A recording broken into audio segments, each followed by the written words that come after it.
Strange things are afoot at the Circle K. That kid is back on the escalator again. Pain don't hurt.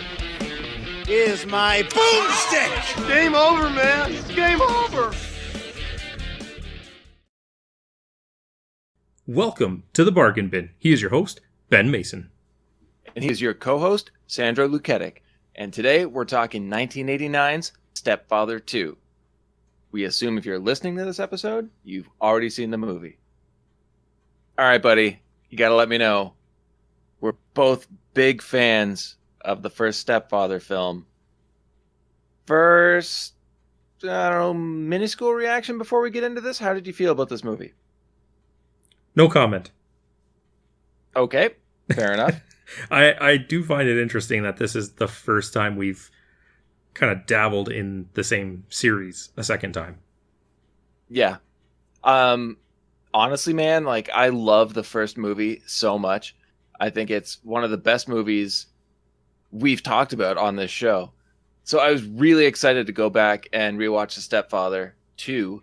And I watched it, and then I had to go back and make notes for it. But I needed some help. So I had to call in a friend. And that friend's name is Booze. That doesn't sound hopeful at all.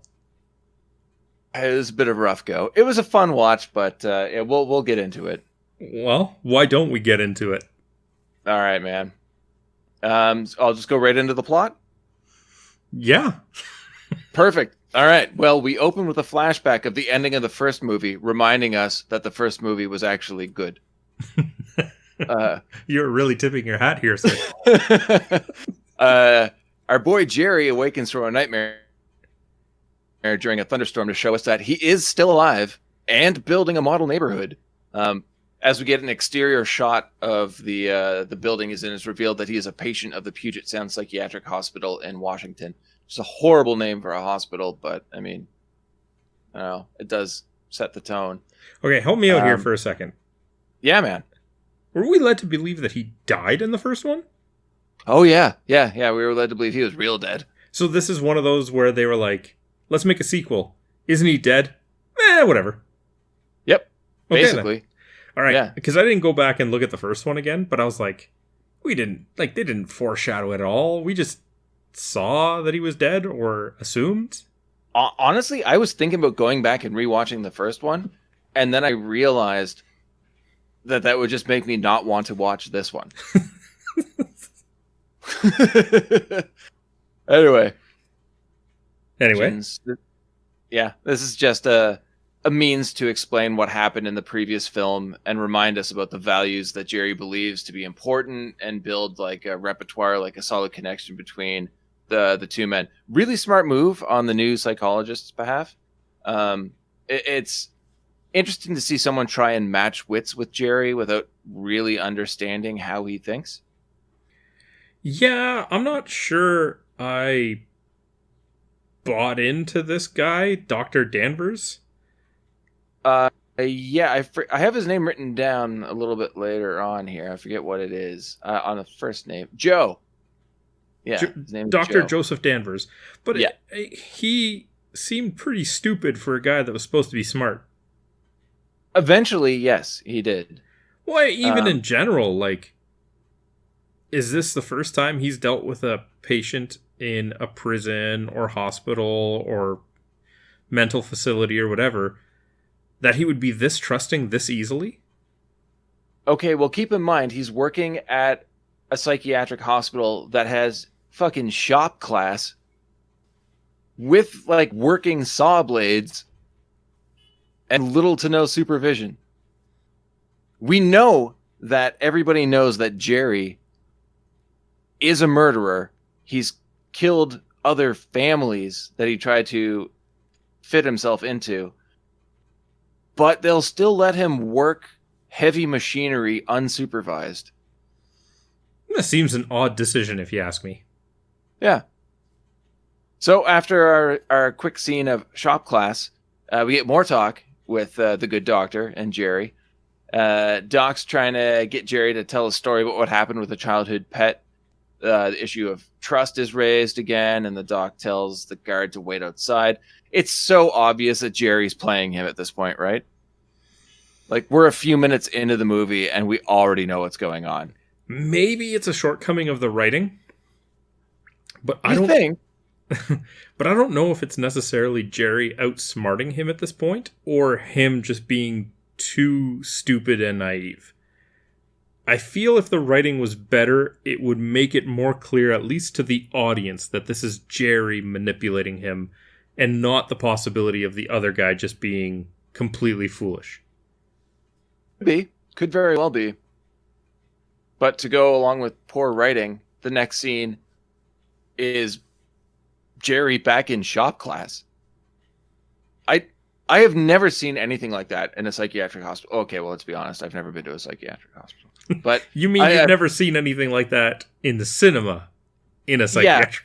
Yeah. You think a psychiatric hospital, you don't think functioning heavy machinery workshop.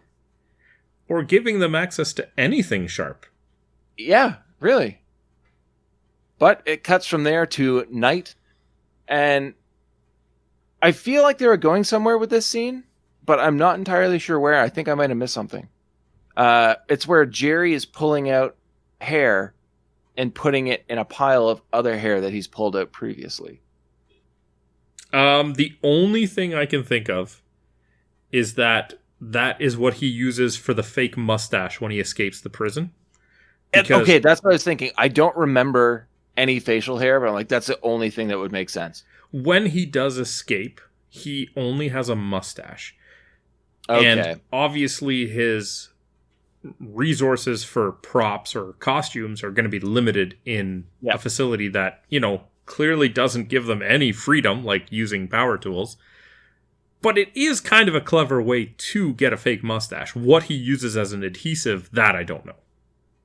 I didn't even think about that. Well, honestly, I didn't remember seeing him with a fake mustache, but I knew it had to be something like that. And then I guess I was just so engrossed in the action of this movie that I don't know, it must have just slipped by me.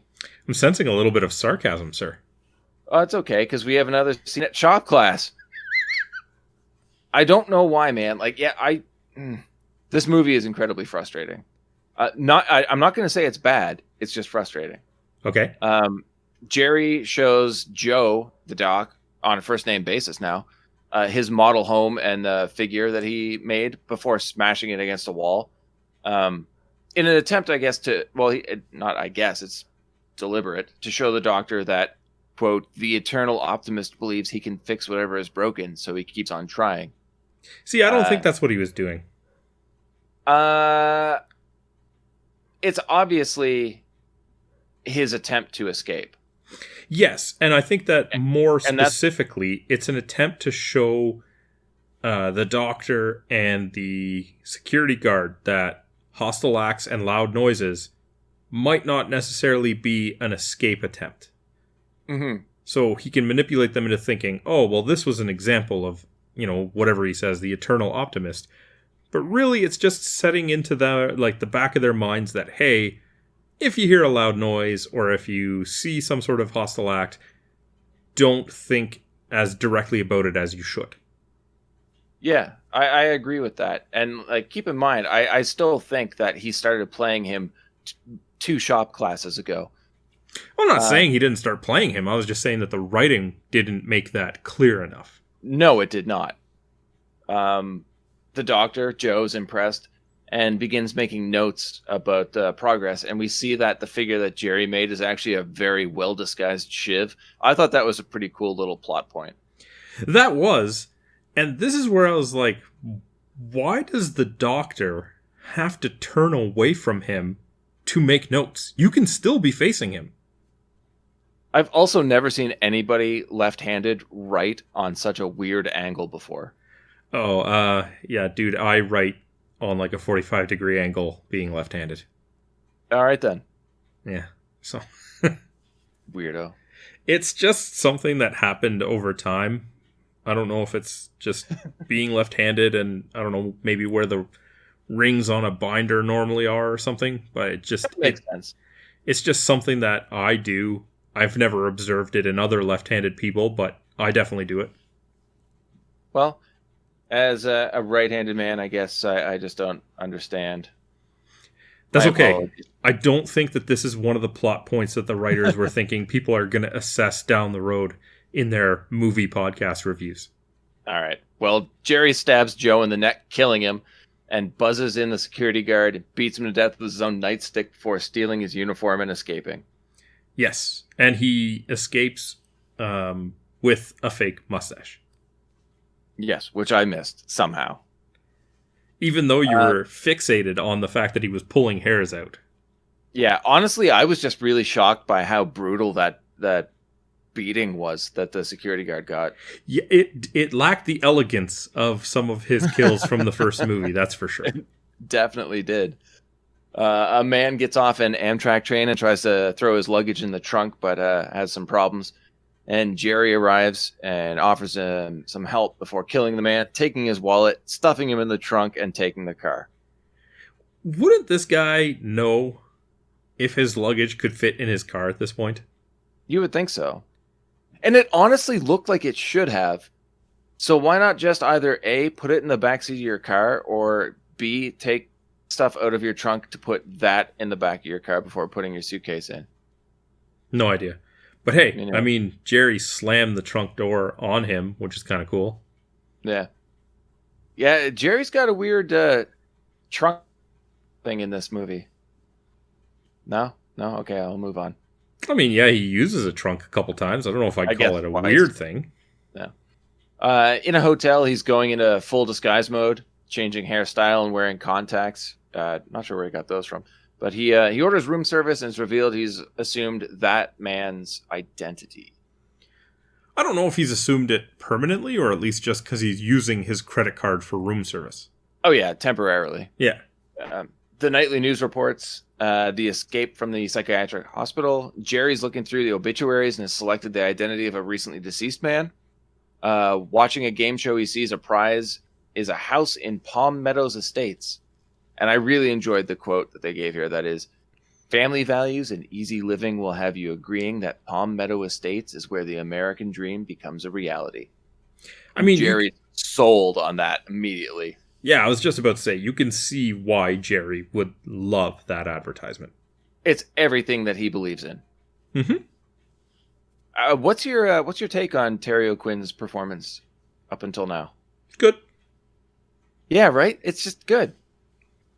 It's not Terry O'Quinn from the first movie. It's not our Jerry, man. It's not, but that's not because of Terry O'Quinn. It's because the writing doesn't give you the same Jerry Ferry character. I really wish it was a Jerry Ferry. Well, now Jerry's going by the name of Gene Clifford. And he's looking at a home in Palm Meadows and is already trying to work his way into the life of the real estate agent Carol, the one and only Meg Foster. I don't know if you recognize her from anything. Do I ever? Honestly, I thought that was sarcasm, and I realized, no, he probably doesn't. Help me out here. Played Evil Lynn in Masters of the Universe. Nope. Have you ever seen They Live? Nope. Have you seen Lords of Salem? Nope. Moving on. He's not happy that there's no basement, but stoked about the neighborhood. He also states that his job deals with family guidance because, of course it does. He's Jerry. That's his gig. It's revealed that Carol lives across the street, and it's just her and her son Todd, played by Jonathan Brandis. Do I need to ask if you know who Jonathan Brandis is? Rest in peace, StarQuest DVS. Is it? I'm pretty sure it's DSV. Sure. Hey, that's still closer than any of the other ones. What about Sidekicks with Chuck Norris? Nope. She wants to celebrate her selling 2 houses and leasing a 3rd. So she tells Todd about the pizza she got and also that she bought him baseball cards. Todd's a dick about the cards and goes upstairs. He really is a dick about it.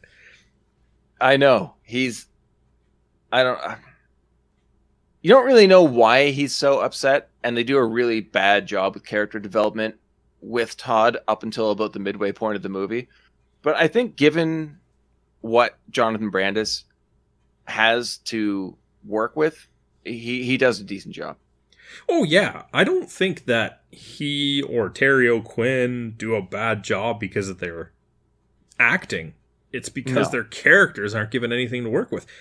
Jonathan Brandis, or whatever his character's name is in this, Todd, doesn't even feel like a character in the majority of this movie, a movie called The Stepfather. Yeah. Yeah, I honestly didn't even think about that, but you're right. Like, the scenes that Terry O'Quinn had with Jill Schoelen in the first movie made sense and gave this weird bit of unease to an uncomfortable story to begin with. But this here, it just kind of seems like it's all about Jerry and Carol. Yeah. And but there's a big portion in the middle of the movie where we don't even see Todd for a fairly long runtime. You kind of forget that he's even a factor. Yeah, you're right. I didn't think about that. But yeah, he's only kind of used as a plot device and not really a character. The whole time I was watching the movie, I was waiting for him to have a bigger role. Yes, there's a few scenes and we're going to talk about them. Yeah. But it was just striking me the entire time. Like, he's not really in the movie that should be about him because it's called The Stepfather. Yeah. Well, next we get Carol eating the pizza by herself while the news plays a story of Jerry's escape and she's completely oblivious to it. I think this is the first bit of decent character development we get for Carol. Like, we get a lot of backstory as to who she is, what she does, kind of what her history is, but seeing her reaction to her son shutting her down when she's trying to do something proactive and celebratory, and then just accepting the fact that she's been beaten down and she's alone. Honestly, I don't get why he was like, what kid wouldn't want pizza and baseball cards? If they're into that kind of thing, that's awesome. Even if you are mad at your mom, at least in that moment, you'd be like, oh, sweet. And the weird thing is, the thing that fucking sets him off is that she got him a card of one of his favorite players when he played for a certain team, and his response is, he got traded. And you're like, yeah, that means that card is going to be fucking worth a shit ton of money down the road. Well, maybe not a shit ton, but it will make it more rare. Well, yeah, it's going to be a rare card. It'll make some money off of it if the player is as good as he seems to think he is. Like, that's now a collector's item. One of the biggest things that card collectors want is like a rookie card. Yeah. How often are those guys still on the same team they started on? Yeah, and Todd's like, you got me pizza and a rookie card? Go to hell, Mom. I can see why. Yeah.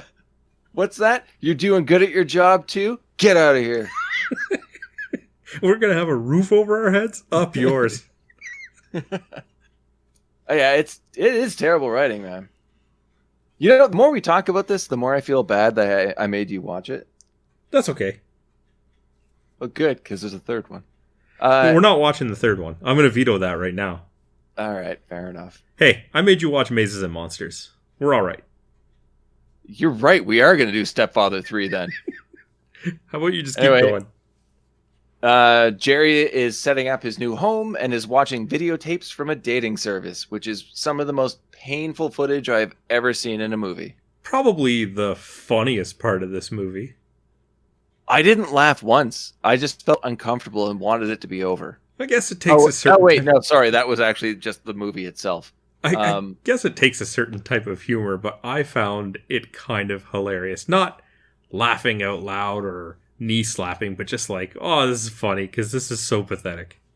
No, you're right. It is funny. It's just that kind of humor doesn't fit in this movie. No, it does not belong in this movie whatsoever. It's very disjointed, and you could see it in an actual comedy, and it would work very well, especially that one woman who's just kind of staring off to the side the whole time. It also doesn't make much sense that he's looking at this because he's already kind of started to zero in on Carol. Yeah, he's already figured it out. So I don't know if this is just like an actual comedy spot that the writers put in or the writer put in, but I don't know. I don't know what Backup they're options? I don't know. doing. Yeah. Jerry's having a horribly uncomfortable family guidance session because apparently that's his new job now. We're just thrown right into one of these sessions, not actually given any establishing information that he's trying to set up his own business there. That's one thing that clearly he's stolen ideas from Dr. Danvers. Yeah. He's using them for himself. And in all honesty, like a family counselor seems like a good idea to find these women that he's looking for from broken relationships, because that's what he's targeting. The thing that I don't understand is how quickly he found an entire group of women that joined this group. It's like they're all in this neighborhood, too. I mean, must be a very high divorce rate, or not, because some of them are still together, I guess. But how does he find this many clients this quickly that all are like, we don't need to search credentials? Sure. Why not? Yeah. This And dude... it's like Sorry, go ahead. This dude wearing what looks like women's glasses and too much makeup is definitely a family therapist that I want. Well, the thing is, we know that Carol's in the group and her friend Maddie is in the group. And I can only assume that they brought other people in. But at the same time, Maddie doesn't really seem sold on it. So is this all Carol's doing? Did Meg Foster lure them in with those strange, creepy, ice blue eyes? I have no idea. I don't get it. And then you just get even more creeped out by Sally. Do you remember Sally? Oh, buddy, do I ever. She has a problem with her husband because he wants her to hum show tunes because it gets him, quote, all hot and bothered. But Sally didn't have time to learn the tune to Cats. And Jerry doesn't seem to understand the problem until Sally states that she hums the show tunes when she's kissing her husband down below. He is completely stunned, and all the other women laugh to themselves. His reaction is quite like mine at this point in the movie. I felt really uncomfortable. What the fuck am I watching? It's the same expression he had on his face. Yeah, it almost feels like this was improvised, and Terry O'Quinn's like, how the fuck am I supposed to react to that? Nobody told me this was in the script. So he just turns to Meg Foster's Carol and just basically gets her to tell her story. We find out that her husband ran off with he was a dentist and he ran off with his dental hygienist. And after that appointment, Maddie and Carol talk about Carol and Jerry. I should bring up the point that that Maddie is played by Carolyn Williams, who I kept looking at and like I know her from somewhere. Me too. And I couldn't figure it out. I had to look it up, and she actually plays the character Stretch from Texas Chainsaw Massacre 2. I was like, that is it. Like the face is there. She has a very unique face, stunning woman. I don't know how I missed that, but it was great to see her on screen again. Yeah, no, I saw it right away. Oh, you knew it was from? She was from TCM too? Not at all. Oh, just that you had seen her before. No, not even that. I'm lost. But she was. I was messing with you, but she was in Sharknado 4. So there you go. I haven't seen it. Neither have I. Anyway. The next scene, I really enjoyed this. It's Jerry pulling into his driveway and taking groceries out of the trunk of his car, and one of the grocery bags break, sending food everywhere along the driveway. Carol, living across the street, has been watching him and runs over to help. And as she's helping him pick up groceries off the pavement, he says that if it wasn't for frozen dinners, he might never eat, which prompts Carol to tell him the secret to cooking is finding someone else to do it. And I thought this was her saying she'll make food for him, but then it cuts to the two of them and Todd eating Chinese takeout in her dining room. Yep. Was it an attempt at a joke? Or is it ignorance in the screenwriting? No, I think she's being literally serious. She gets somebody else to make it for them. She had pizza ordered or brought home pizza. Now they're having Chinese. She's not a cook either. She doesn't make food. Because that's her secret. Get somebody else to do it for you. Fair enough. I thought it was a way of her swooing. Swooing?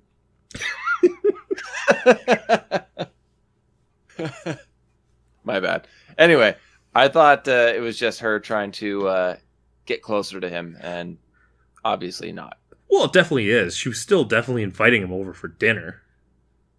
Yeah. Didn't look that good. No, but I mean, I guess the idea is that even Chinese takeout is better than frozen dinners. Debatable. Depends on the restaurant. But after Todd leaves, they talk about how Jerry became a doctor. He goes on another spiel about family values before being interrupted by Todd throwing a ball against the garage door. Jerry goes outside and tries to bond with Todd by showing him the best way to throw the ball. Super wholesome scene if you didn't know Jerry's backstory. Probably one of the better scenes in character development too, and like showing the bond growing between Jerry and Todd. You want to say one of the better? It's one of the only ones. Yeah, it's a rough movie. I'm trying, man. This is not a movie I would recommend watch. I apologize to anybody listening to this that actually watched this movie, Dude, especially knowing how good the first one was. Recommendations are at the end of the episode. Spoilers, dude. No spoilers. This movie's fantastic. But yes, I agree with you. This was a good scene between the two of them. Honestly, I think the best scenes are between Jerry and Todd. Which is weird because Meg Foster has more acting credentials, more experience. And I think she is a very good actor. It's just she might have been miscast in this role. Terry O'Quinn as Jerry is always perfect. I wish he was in 3. I wish we got to see more of Jonathan Brandis in roles like this, and maybe even in this series, because he actually does bring some weight to a movie like this. I think it would have been an interesting twist if in the third one he had grown up to be like the next Jerry. Oh, you're just writing money now. That would have been great. I haven't seen the third one. Maybe that is what they do. I haven't seen the third one either. Let's not investigate. Let's just leave it. All right. Well, the next day he and Todd build a ramp for Todd's bike. Jerry's working on his magic hard on this. Was it bike or skateboard? I thought it was his bike, and then we see him take a photo with Todd holding his skateboard and Carol in the back, but it might have been a skateboard. I don't see anybody these days just making like a skateboard ramp for someone. I feel that people are way too cautious these days. Well, these days, yeah, but this was 89, man. I definitely did this in 89. Well, that's why I'm pointing it out. Bit of a difference between now and then. Oh, yeah, definitely. Sorry. Things get crazy dark as that night, I guess. Jerry tapes the photo that he just took to his wall, and while staring at it, maniacally delivers the line, "Home sweet home." This is, I think, the moment where I realized the writing is nowhere near as good as the first film. It took you this long? Cautiously optimistic, yeah. Sure. I really wanted this to be as good as the first, and I honestly don't really think it's that bad. It's just not the same. Jerry's giving another counseling session when he sees a car pull into Carol's driveway. A man gets out and Jerry's focus is no longer on the discussion. He cuts the session short, saying that he's feeling under the weather. As the women leave, Maddie asks Jerry if he's actually even heard anything she was saying in there. Obviously, she knows something is up. Either that, or he could have just said, "Sorry, no, I'm feeling under the weather. I wasn't focused." Well, yeah, he could have. And his reaction here is a mystery. But before we get into this mystery, I think it's time that we should take a break to hear a message from our friend Tim. Knights and Nerds is not just an actual play D&D podcast with an original campaign being played by a group of friends who tolerate each other. It's also a podcast where I, the Dungeon Master, talk about how I'm adapting to the choices the players make, as well as revealing to you, the audience, the complex story and deadly twists that I have in store for my players. Find us on iTunes, Google Play, Stitcher, Spotify, or at knightsandnerds.com. Jerry goes to Carol's house to investigate, lying and saying he wanted to know if Todd wanted to throw the ball around. Carol tells him that he isn't home at the moment, and then the man from before walks into the room. He introduces himself as Carol's husband, Phil. Jerry is polite, but leaves abruptly. Weird character introduction, but okay. Back at his house, Jerry angrily starts woodworking, much like in the basement in the first movie. I like how they brought that back, actually, because it's one of the first times we see the old Jerry in this movie. I don't know if I liked it that much, man. No? What's keeping you from that? I think it might have been overacting, for sure, but still. I think it might have been the absence of it. By only doing it in like one scene, put like a focus on missing how good he acted out these scenes in the first movie. Yeah, that's a good point. There is definitely a lack of solo scenes with Terry O'Quinn, because he really was the strong point of the... it almost feels like he has been watered down in this. Does that make sense? Oh yeah, no, he totally has been watered down. We don't see the same clever, resourceful, evil genius we saw in the first one. You're right. Now that I think about it, the scenes I really enjoyed about this movie were just worse rehashes of what we saw in the first movie. Mm-hmm. Anyway, we'll get into it. The next day, Carol and Jerry are talking. Phil, I guess, wants another chance with Carol. I found that really flaky, too. Anyway, Jerry suggests she deserves better, and she agrees, but admits to fear of the unknown. Jerry suggests that Carol have Phil go to his place that evening so they can have a talk, and Jerry can figure out exactly what Phil is thinking. That night, Phil arrives and tries to chat up Todd, who's in a rough mood and not having any of it. And this is, again, Brandis playing the role of this poor kid so well. Phil goes to Jerry's place, where Phil says how he truly feels about Jerry. Bottom line, Phil's a dick. There's a verbal back and forth before Phil stamps out a cigarette on Jerry's carpet and tries to leave, but Jerry stops him and says it was a test. Phil asks if this means that Carol is interested, and Jerry says definitely. It's interesting writing. Kind of throwing character conflict aside, I don't fully understand where they're going here, but I just kind of ran with it. Question. Sure. Why was Todd upset with Carol? I don't know. Like, they never really go into it fully. I assumed that maybe he was blaming her for his father leaving. But it seems like the reason why Phil left is pretty out in the open. And Phil's not doing anything for Todd. And Carol's trying to do everything for him. See, it would be one thing if Todd was super excited to see Phil. And that's why he's mad at Carol, because he doesn't have his dad in his life anymore. Whether it's her fault or his fault or whatever. Yeah, but not the case, right? But not the case. So it's like, all right, well, if you don't like Phil, why do you have a problem with Carol? I don't get this. He's just a kid, man. It's probably angst, but if that is the case, you think that would be written into the script and not left up to the viewer to watch? Or to decide? It's just... I don't know. There's definitely something missing there. Oh, there's something missing. Talent? No, he's pretty talented. No, I meant in writing. Oh, yes. Yeah. Carol and Maddie are talking and drinking. Maddie lets it be known that she thinks Jerry's weird. She's right, though. A group of women are sitting around pouring out their ideas and emotions to a complete stranger, much like you said earlier in this episode. I don't know how he managed to get so many people willing to talk about personal details, not only to a stranger, but in front of their friends and neighbors. Must have handed out like 2-for-1 coupons or something. And that's another thing, too. Are they paying him? How much money is he making? We don't know. How did he pay for the house? The dude he killed had a really big credit card limit. That has to be it, right?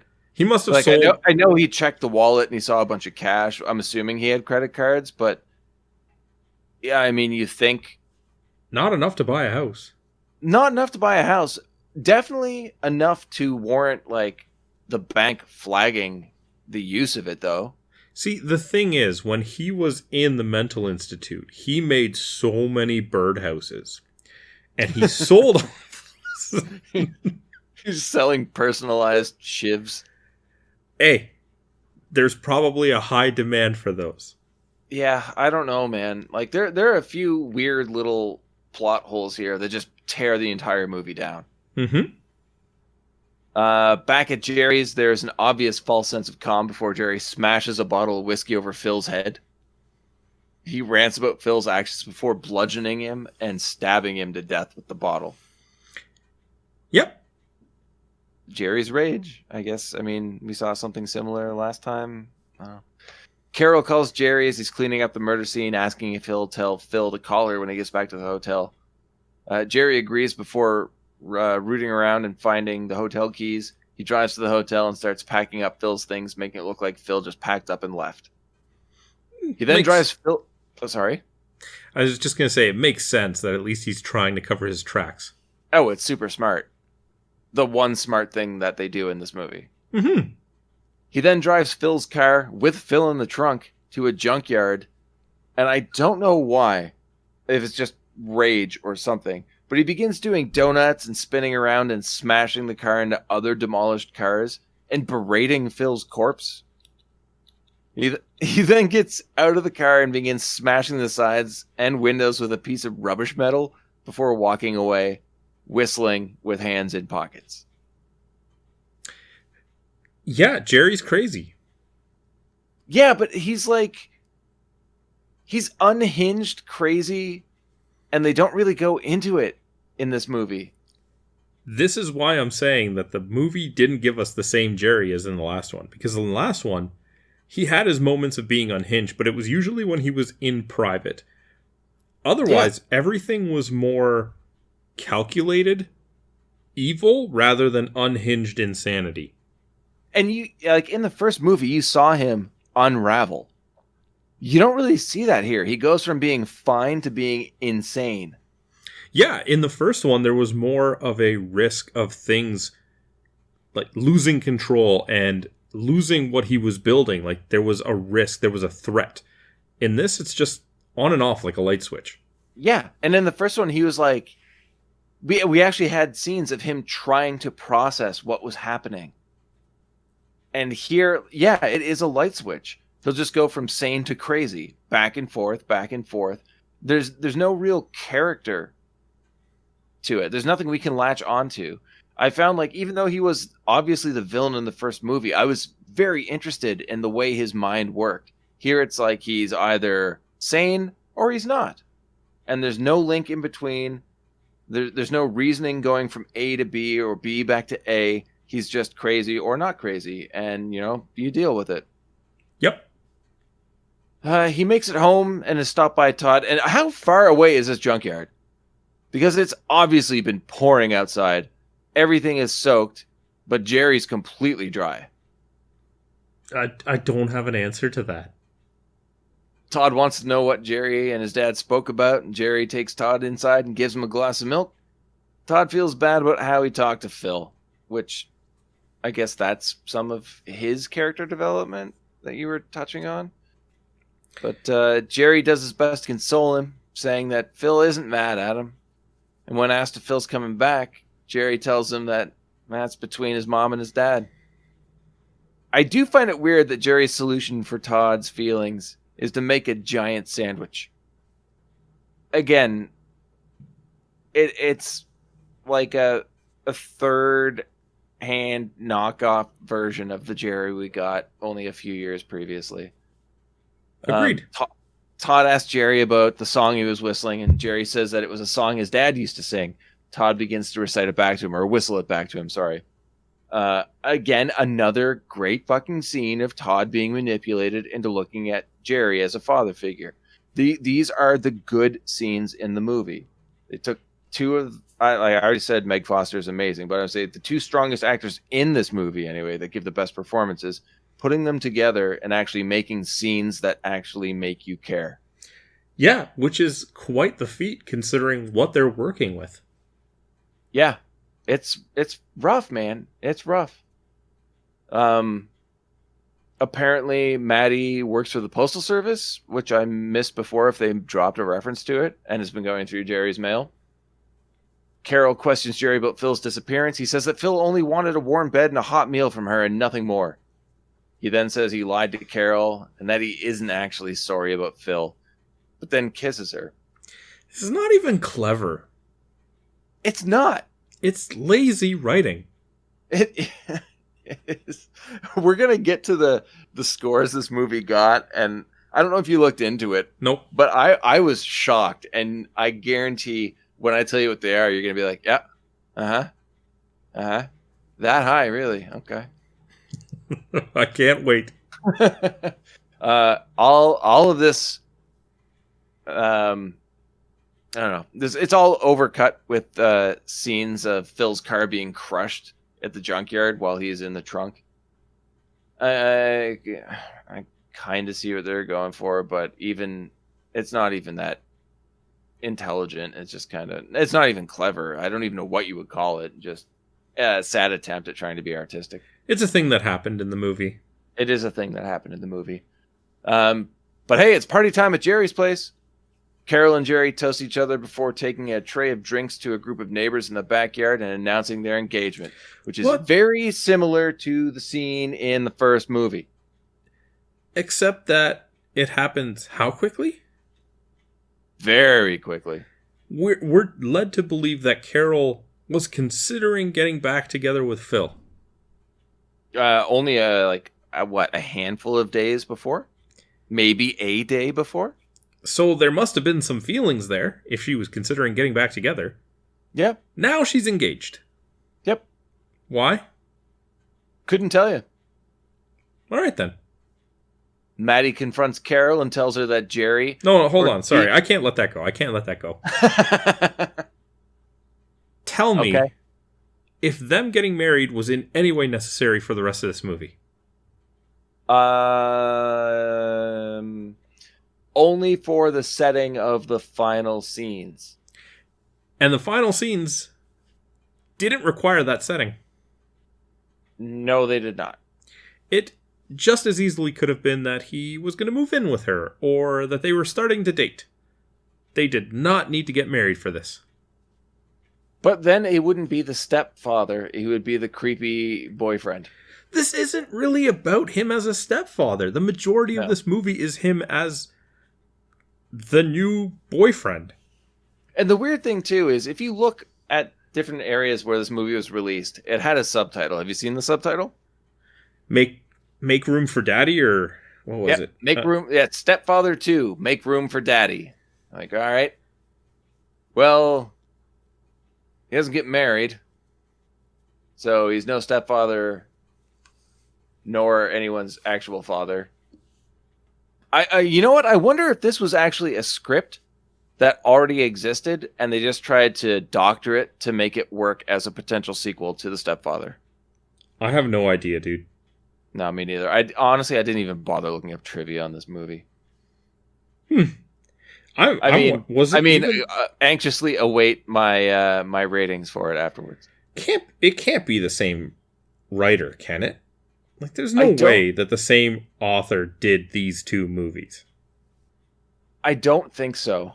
Do you have a second to look up the first movie, or do you want me to do that right now? Because I will. I'm very curious. I have the writer's name of this one. Give me 1 second here. All right. There's no way the same piece of shit wrote the first movie. I mean, screenwriter wrote the first movie.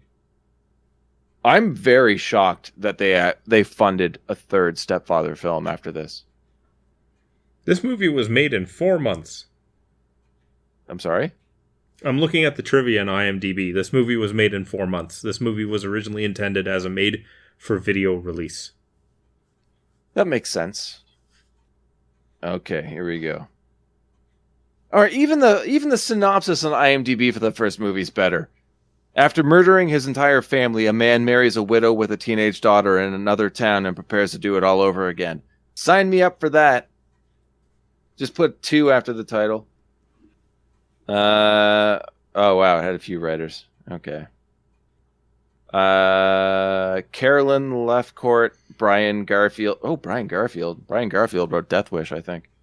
And Donald E. Westlake partially wrote the story and the screenplay. So there was a pedigree of amazing writers that did the first one. The writer of this movie is John Auerbach. And I'm going to look him up right now. I apologize to anybody listening who doesn't want to wait, but you're going to have to. I mean, we could cut this out. No. Feel our pain. All right. You guys heard it. I've been directed to leave this in the episode. All right, John Auerbach, you son of a bitch. Let's see what other garbage you made people watch. Why are you so hard to find on IMDb? Do you not work anymore? Stepfather. 2. Make Room for Daddy. 1989. There we go. Perfect. Yep. You get credits because of the characters created by the good author or the good screenwriters. That's good. John Auerbach. What did you write, my friend? On IMDb, writer, it just says this movie. Stepfather 2, Make Room for Daddy. You piece of shit. What did you direct? An episode of Terror Vision and an episode of Monsters. You're not even good enough for Tales from the Crypt. What'd you get a thanks for? It doesn't even say. It just says thanks, 1 credit, and they don't even put it.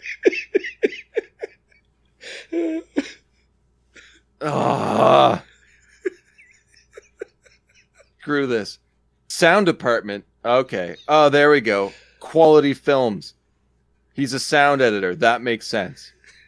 He did good work for Liquid Sky, Stranger Than Paradise, Tales from the Dark Side, and Down by Law. Okay, so good movies. He actually has some good movies under his belt.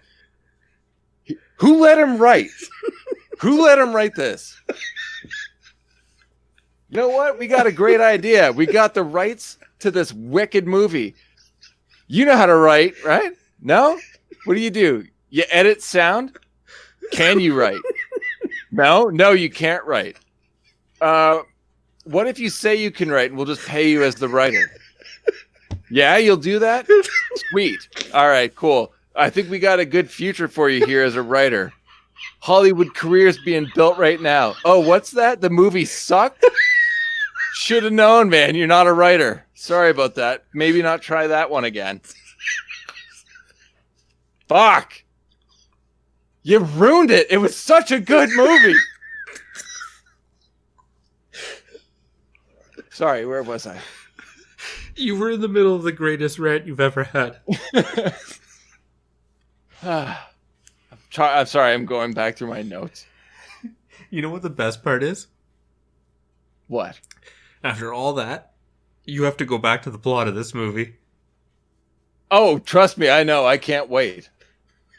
Okay, yeah, all right. Party time at Jerry's place. Yeah, same. Okay. So Maddie confronts Carol and tells her that Jerry... Okay, yeah, this is exactly where I was. Because Jerry, who's also using the name Gene, is only getting junk mail. Nothing from family or friends. Carol basically tells Maddie to back off, and she does so, much to her chagrin.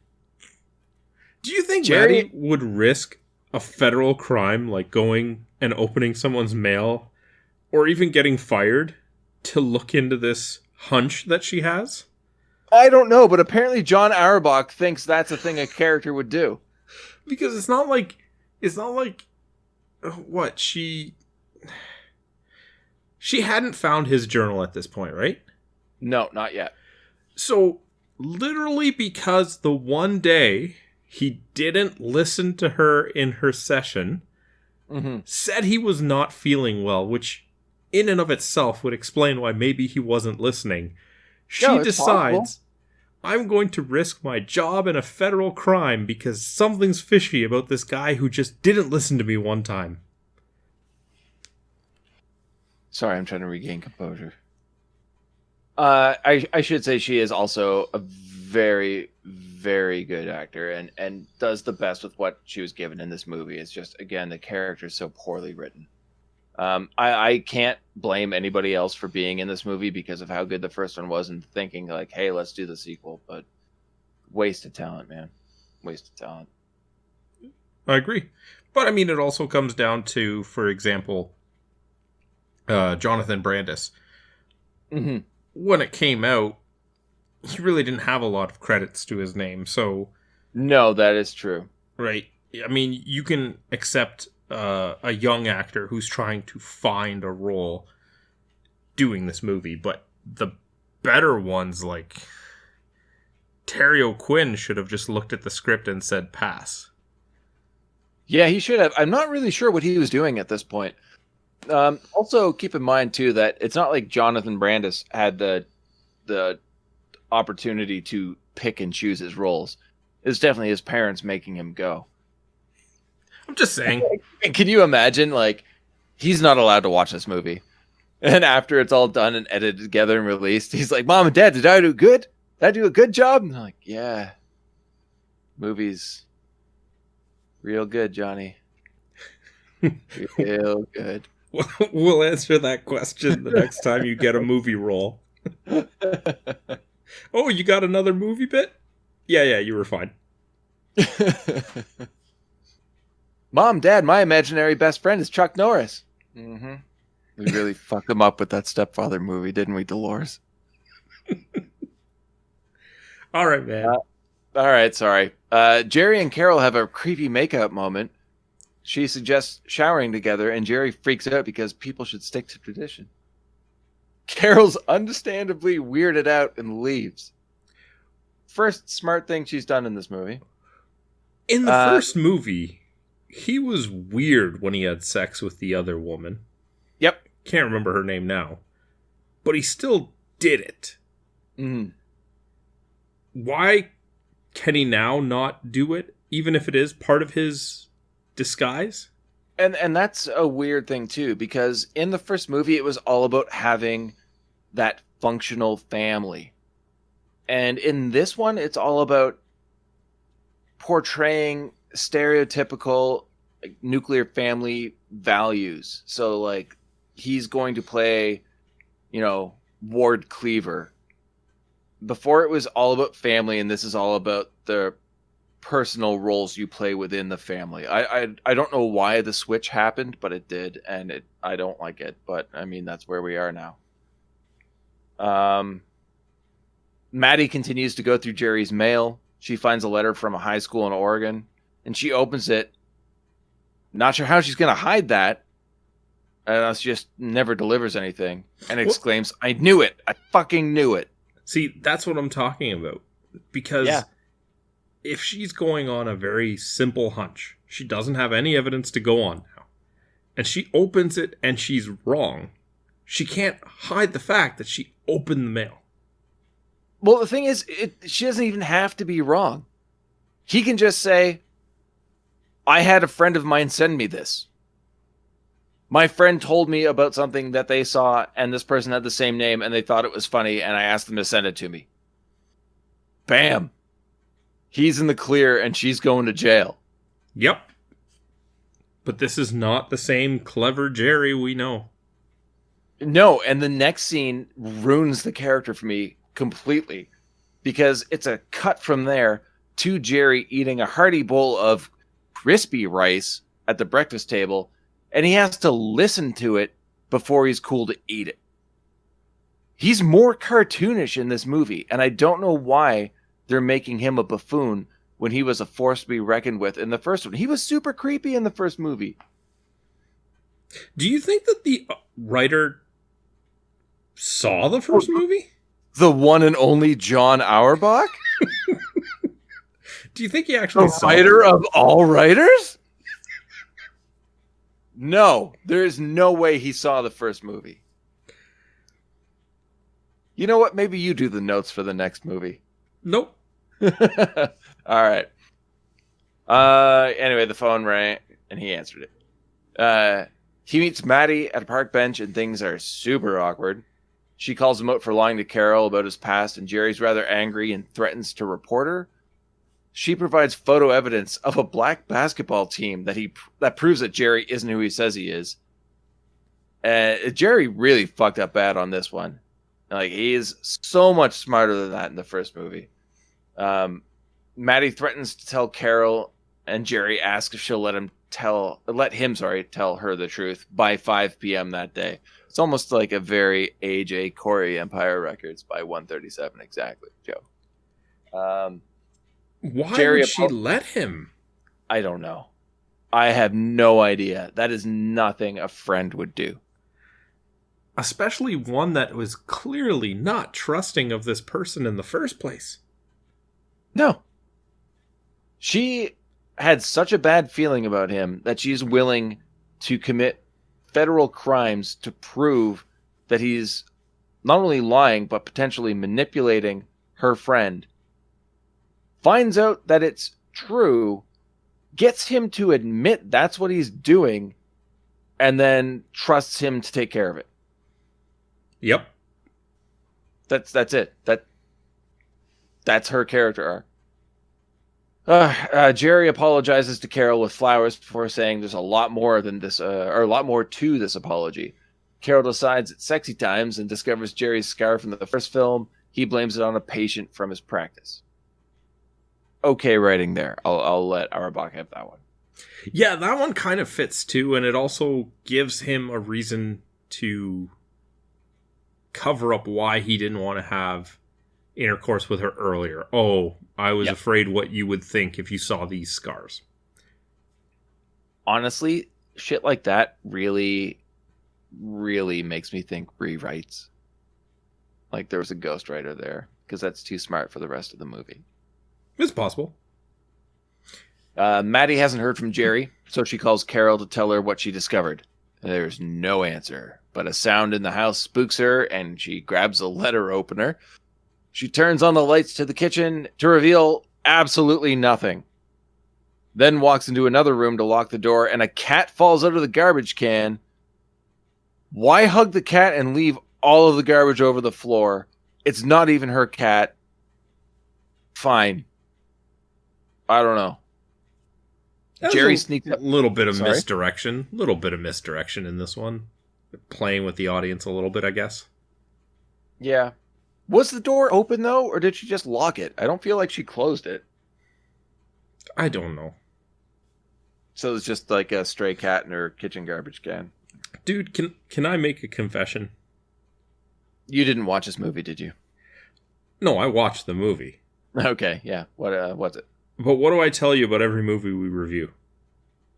I watch it twice. Mm-hmm. I did not watch this one twice. I watched it once, and I was done with it. Yeah, I understand. I'm sorry. I might be tipping my hat a little bit now. You loved it. Oh, yeah. One time, and I was like, done. This is the greatest movie of all time. All right, well, we're getting closer to the end here, sir. Sweet. Jerry sneaks up behind her and strangles her with a belt from a bathrobe. Not a bad murder scene, actually. He cleans the murder scene and types a suicide note from Maddie after hanging her from the kitchen ceiling. Whistling, he jumps the fence before almost being spotted by a neighbor. He returns to Carol. Yeah, spotted. I see what you did there. Right. Regular John Auerbach. No. He returns to Carol, who's just waking up, and presents a bottle of wine he took from Maddie's house. Oh, come on, man. It's so stupid. It is so stupid. Taking evidence from the scene. You just move on. Yeah, okay. I mean, the next morning... Sorry, we didn't talk about it earlier, but, like, there's a scene where Maddie tells Carol, like, oh, yeah, my parents got me a case of this wine as a gift. So he takes one when he kills her. Now, he wasn't there to hear that, but he should at least know not to take evidence from the scene. He's so much smarter than he is in this movie. Like, in the first movie, he is a genius.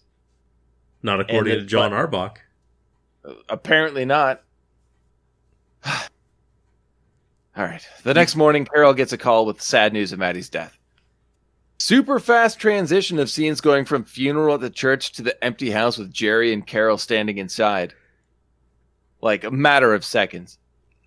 Carol is understandably upset. There's a rapping at the window, and Maddie's neighbor, who almost caught Jerry the night before, is there to return keys. Shocker, the neighbor is blind.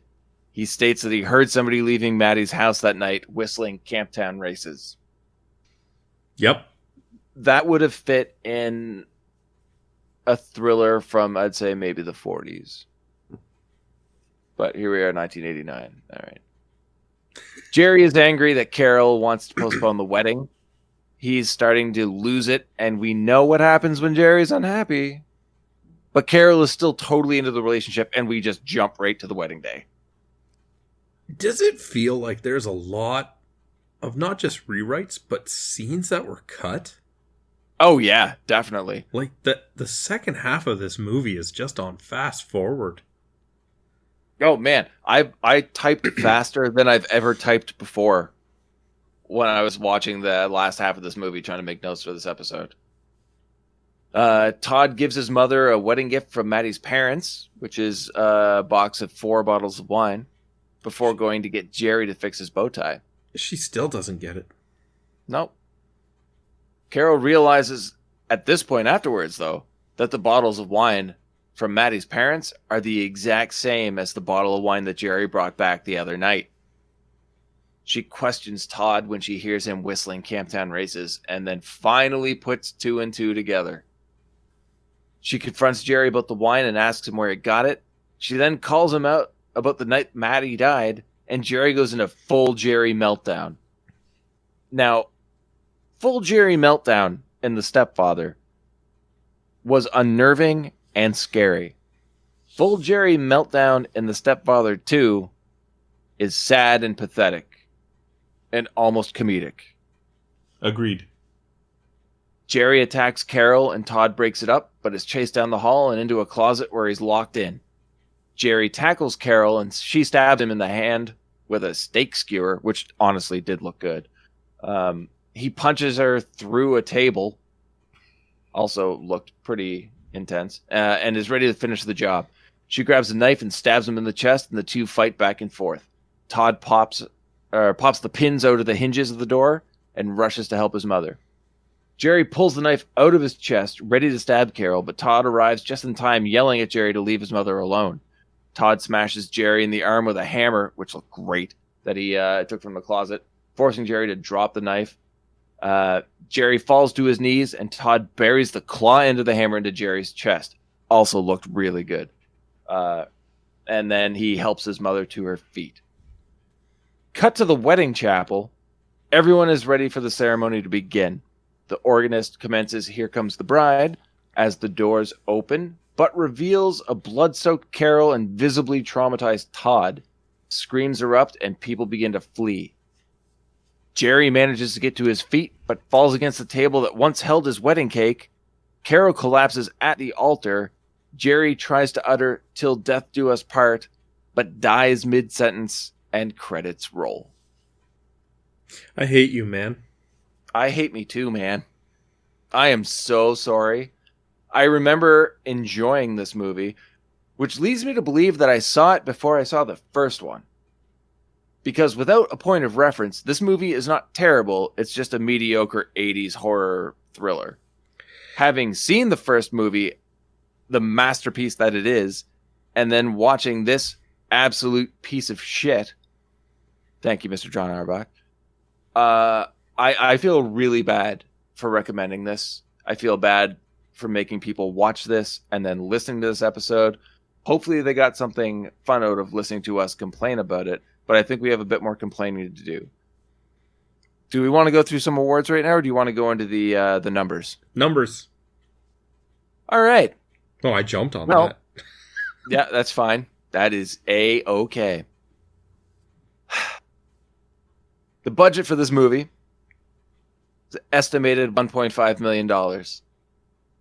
The worldwide gross of this movie was $1.5 million. Typo? I don't believe so, no. This was direct-to-video, yes. Or no, wait, it got a limited theatrical run. Breaking even means that they probably lost $1.5 million. See, I would have thought that at the very least, when movies, like when a sequel comes out, if the first one is good, you think that people will go see it just based on the goodwill that the first one garnered. Right? And in this case, the first one was great. That's why, like, the opening weekend for even a bad sequel is usually pretty good from a number standpoint, is because people are going off of their memories and feelings of the previous title before, you know, a lot of the word of mouth or reviews have come out. Yeah. I don't know, man. I really don't know. I fucked up this week. I'm sorry, dude. IMDb's ratings, they're low, and I still think they're too high. IMDb, it's sitting at a 5.7. Not a chance. No. Rotten Tomatoes, the audience score, I'll go with that first, was 34%. What's your stance there? I mean, that's better. The tomato meter, with 5 critic reviews, is sitting at a hefty 0. What? Yeah. Has that ever happened before? A 0? Not for us. It's bad. I mean, we are not film critics. Well, I mean, you know, we're kind of film critics, but we're not actual film critics. The majority of the time, I'm not a film viewer. Yeah, exactly. But I'm 0 sounding pretty good right now. 0 sounding a little high right now. Yeah. So let's go into some awards here. What do you say? Yeah, let's do some awards. What did you have for worst performance? I feel bad for worst performance because I have Meg Foster as Carol. Meg Foster acts the same in everything she does. She just needs to be cast for the role properly. And here, I don't think she was. I don't think you need to feel bad, because other than wanting to put John Auerbach on here, because he really was the worst performance in his performance of writing, I had Meg Foster as well. There's just something missing. Emotion. Ooh. If you look at this movie, her quote-unquote excitement when she brings home the pizza and the baseball cards and is doing well in business is almost the exact same delivery as finding out that Maddie is dead. Yeah. There is no expression in her in this movie. I don't know why we couldn't get that out of her. When she's putting it together that Jerry is a murderer and she's angry, she just speaks a little bit louder. Yeah. There was no emotion. It was not even a difficult choice for me to put her in worst performance. And with her role in Masters of the Universe, and actually to an extent in They Live, she plays a very cold character, like ice cold, like her eyes. And it fits. Like, she fits those roles really well. She's not a sympathetic character in this movie. Well, she's supposed to be, but she just isn't.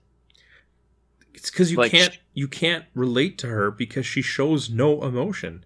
Exactly. She never felt even close to being a victim in the sense of the family in the first film.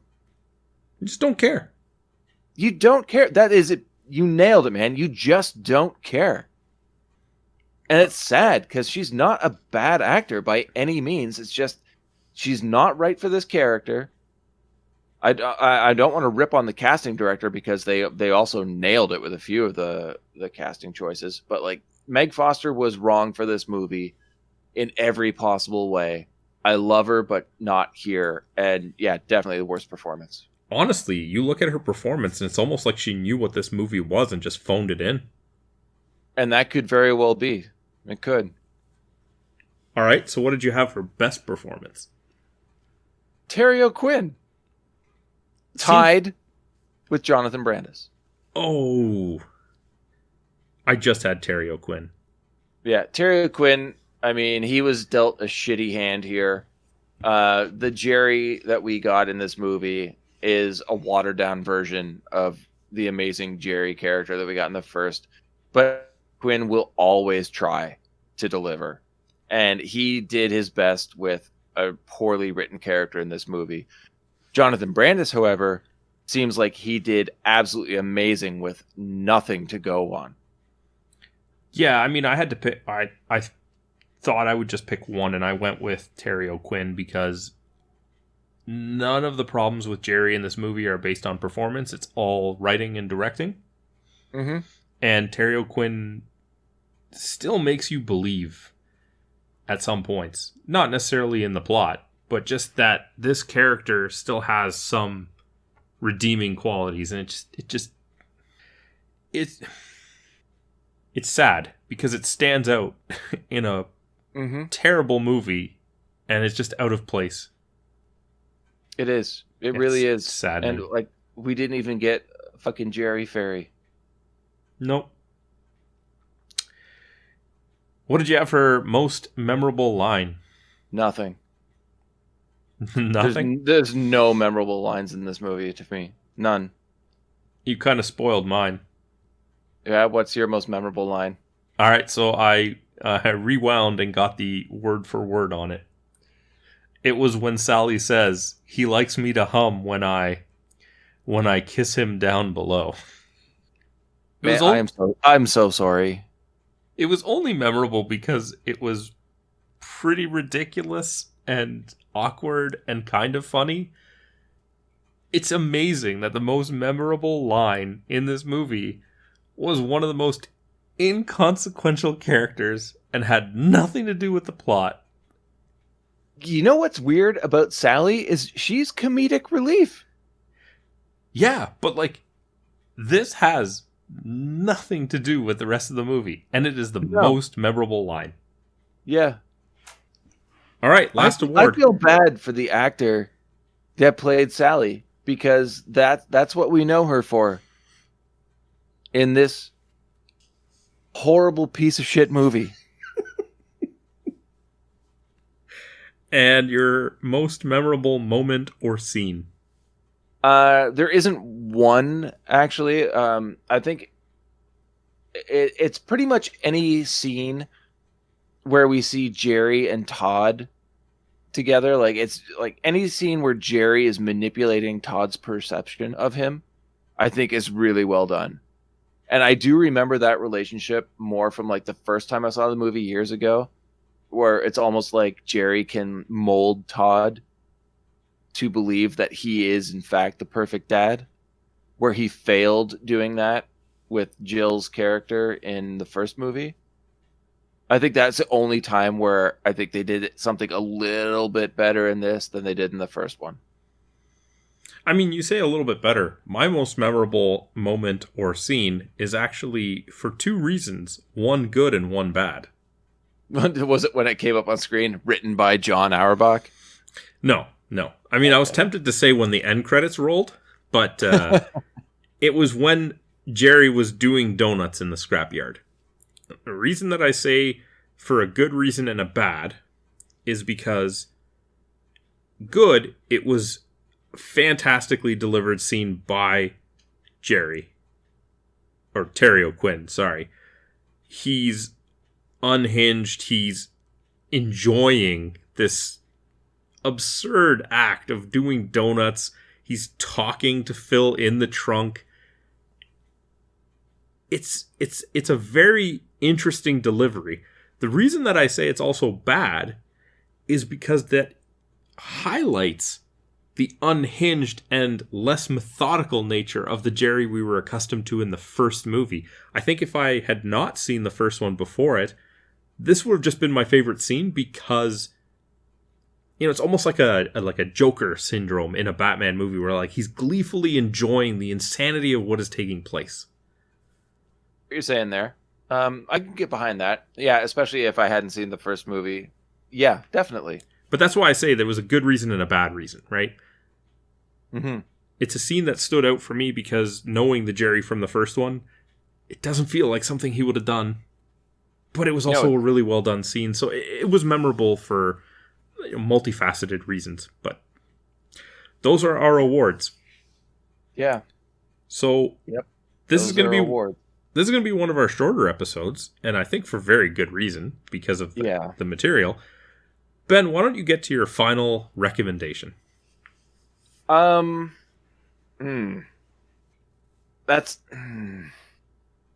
I love the first movie so much. Mm-hmm. This movie sucks, but I'm still glad I watched it because it shows how good the first movie is. Terry O'Quinn is still good in this, but seeing how cast and crew came together to make the first movie what it is, when comparing it with this, it makes the first movie look so much better. It's nice to see Terry O'Quinn as Jerry again. I always like seeing Meg Foster. Unfortunately, we already agreed that it's the worst performance in the film. Jonathan Brandis, who left this world way too soon, he's stellar in it. The directing, for what it is, it's okay. John Auerbach could burn in hell. Drastic. It's not a good movie. If you've seen the first one, definitely watch this one. No. Yeah, definitely. It will make the first one seem like the first movie is almost perfect, and this will make it seem even better. I will not recommend this movie to anybody who hasn't seen the first movie. Shit, man, this is a tough one because it shows like two different examples. The first, what to do when things come together perfectly, and two, what to do when you're trying to recreate something that was just a force of nature, but you don't have the skill or talent behind it other than some of the actors. It's a good pairing. If you haven't seen the first movie, stay away from this one altogether. If you're not a horror fan, actually, just stick with the first one and forget this movie even exists. Honestly, if you want to see another Stepfather movie, watch the remake. It is hands and fists better than this garbage. Fuck, man, I feel so bad because I want people to watch Terry O'Quinn more. Okay, all right, I've decided. Just don't bother. Short and simple. Watch the first movie. Avoid this. It took you way too long to come to that natural conclusion. I'm sorry. I want people to give movies a chance, but this it's a rough go. Do not give this movie a chance. My recommendation is to stay far, far away from it and just watch the first one. And if you've already seen the first one, just watch the first one again. This movie, to be honest, even before watching this movie, I let myself get a little excited because I enjoyed the first one and I enjoyed Terry O'Quinn. But reflecting back on it, it's the type of movie that doesn't need a sequel. The premise doesn't really open itself up to repeat the story again. Even at the end of the first one, you think Jerry is dead. Why resurrect him for this? There's some movies that have a stellar premise that can be done good or bad, but regardless, should be left to lie where they are. They don't need a sequel. This didn't need to be expanded on. I don't even know how they're going to do a third one. I don't intend to watch it regardless. You can just make one movie and make it good and leave it at that. This movie did not need a sequel. And beyond that... Yeah, go ahead. Beyond that, if you're gonna make a sequel, take the time to do it right, because so much of this felt rushed. It felt haphazardly thrown together. Regardless of writing, it feels like there's so many scenes missing from the movie. There's so many plot developments missing from the movie. It feels almost like somebody did a Cole's Notes of what a second movie of this should have been. Yeah. Don't watch this movie. The first movie, every character had soul. And in this one, it's only Todd. And he's not in it enough to warrant a viewing. So, yeah, I agree. Stay away from this movie. Just stick with the first one. Like I said, if you absolutely need to see more, watch the remake. But in all honesty, just stick with The Stepfather. There's nothing wrong with just watching the first movie and leaving it at that. There's nothing wrong with that. And that's what I've always said about Terminator and Terminator 2. Just watch the first one. You don't like Terminator 2? It's a joke. Fuck off. Whew.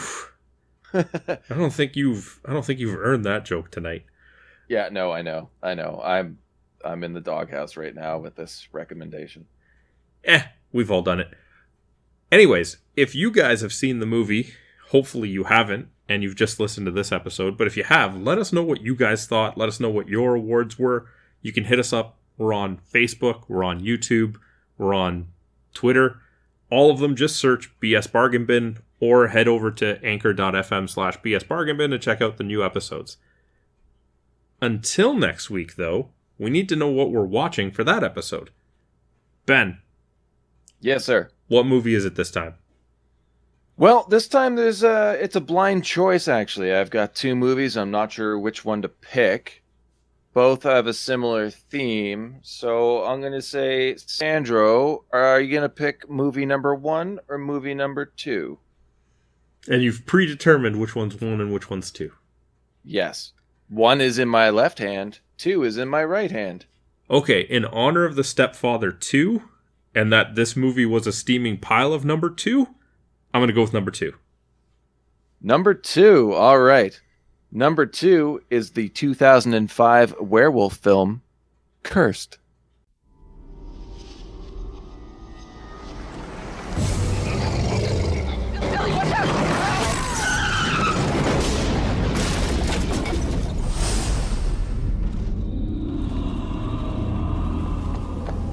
Help me! Are you okay? Do you hear that? What's going on up there?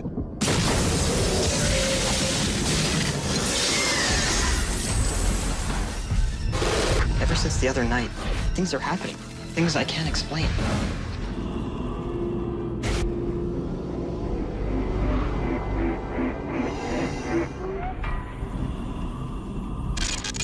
Ellie, what's wrong? Just having a really bad day.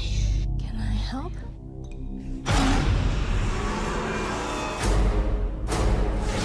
Last night, a young woman was attacked and killed. Hey, buddy, you okay?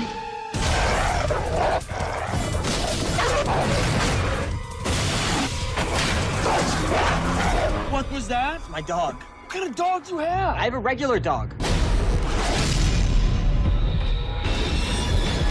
Something's wrong.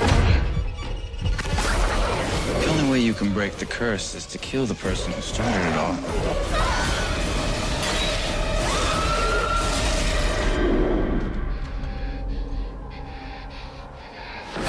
Oh, I'm sorry. I didn't mean to scare you. I needed to talk to you. All right, that should be interesting. Until next time, have a good one. All the best, guys.